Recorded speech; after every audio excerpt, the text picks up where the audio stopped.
Hello friend, good evening. তোমরা সবাই কেমন আছো? আশা করি তোমরা সকলেই খুব ভালো আছো, আর আমিও খুব ভালো আছি। তো ফ্রেন্ড, আজকে আমি বানাচ্ছি গাজরের হালুয়া রাতের ডিনারের জন্য। তো ভাবলাম চলো তোমাদের সাথে আজকে আমি গাজরের হালুয়া কীভাবে বানাই সেটা শেয়ার করি। জানি অনেকেই বানাতে জানো, কিন্তু আমি কিভাবে বানাই সেটা আজকে আমি তোমাদের সাথে শেয়ার করছি, তোমরা দেখতে থাকো। তো প্রথমে আমি 4টে গাজর নিয়েছিলাম। গাজরটা আমি হালকা করে ছিলে নিলাম। নেওয়ার পরে এই যে আলু কুচানো যে মেশিনগুলো হয়, সব কিছুই কুচানো যায়, তো যাই হোক ওটা দিয়ে আমি ভালো করে কুচিয়ে নিচ্ছি। সবগুলো গাজর ভালো করে কুচিয়ে নিলাম, দেখতে থাকো।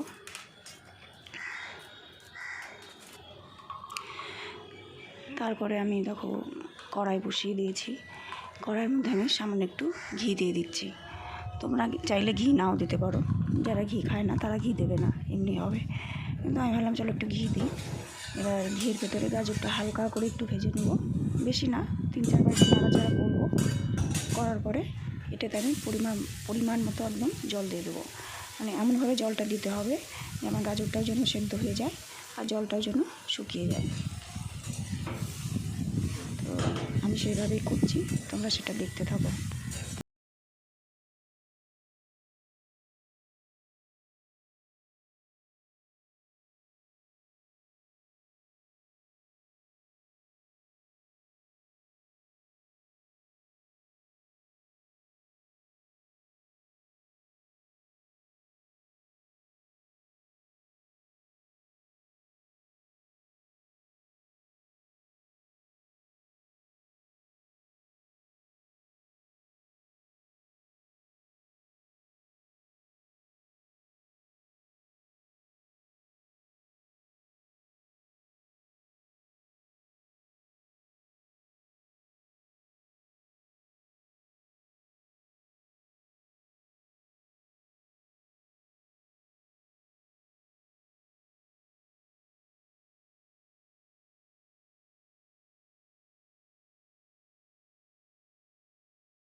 দুধ শুকিয়ে নিচ্ছি।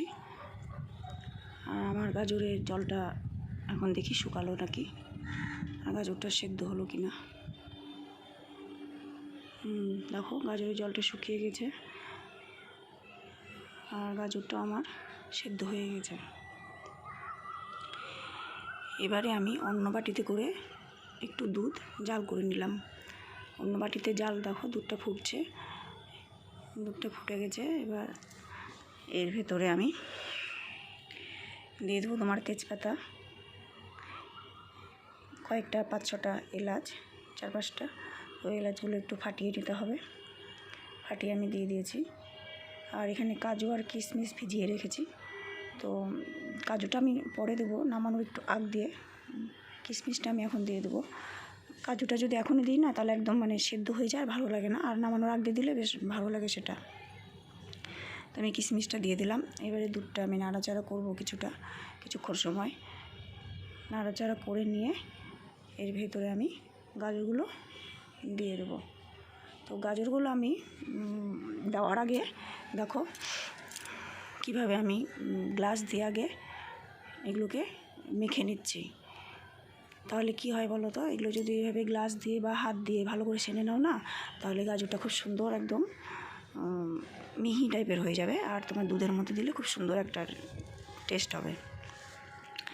তো গরম থাকার জন্য আমি গ্লাস দিয়ে এটাকে ভালো করে আগে চেপে চেপে মেখে নিলাম। তারপরে দেখো হাত দিয়ে একটু মেখে নিচ্ছি। নেওয়ার পরে এবার এটাকে আমি দুধের ভেতরে দিয়ে দেবো।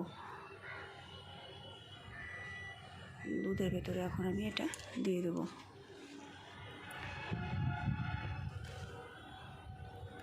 দেখেছো একটা জিনিস, দুধের ভেতরে এই গাজরটা দেওয়ার সাথে সাথে কত সুন্দর দুধের রঙটা চেঞ্জ হয়ে যাচ্ছে, হলুদ হয়ে গেল,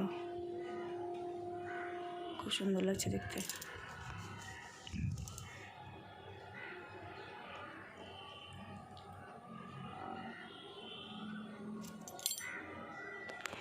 ভালো করে নাড়তে থাকলাম, ভালো করে নেড়ে ফুটে গেছে। দেখো কত সুন্দর হয়ে ফুটে, ভালো করে নাড়ছি। নাড়তে নাড়তে যখন দেখবো দুধটা মোটামুটি শুকিয়ে গেছে,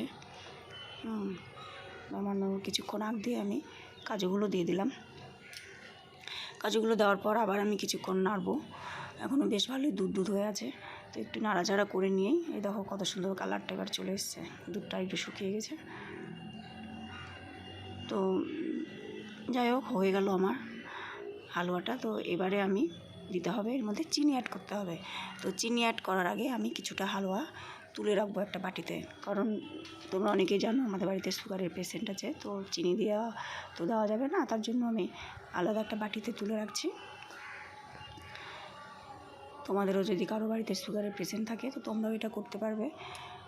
আগে কিছুটা হালুয়া তুলে রেখে তারপরে বাদবাকিটা মধ্যে চিনি অ্যাড করে সেটাকে আবার একটু সময় ফুটাতে হবে, চিনিটা যতক্ষণ না গলবে। তো এরপরে আমি চিনিটা দিয়ে দিচ্ছি। দেওয়ার পরে কিছুক্ষণ নাড়াচাড়া করব। কিছুক্ষণ নাড়াচাড়া করে নিয়ে আমি হালুয়াটা নামিয়ে নেব।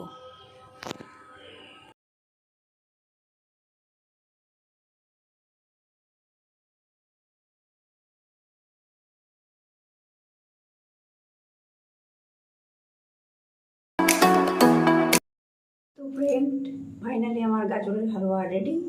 চলো এবার তোমাদেরকে দেখাই। দেখো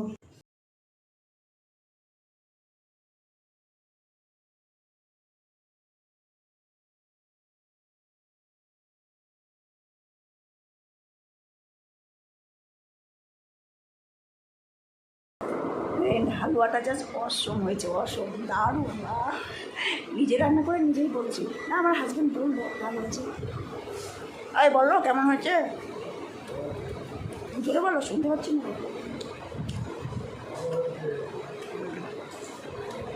সত্যি খুব সুন্দর হয়েছে।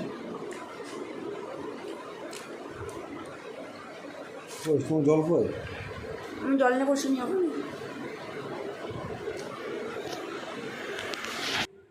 তো বন্ধুরা, আজকের ভিডিও আমি এখানেই শেষ করছি। যদি তোমাদের ভালো লাগে তো প্লিজ লাইক, কমেন্ট আর শেয়ার করে দিবে। আর যারা নতুন তারা আমার চ্যানেলটিকে সাবস্ক্রাইব করে যেও। টাটা।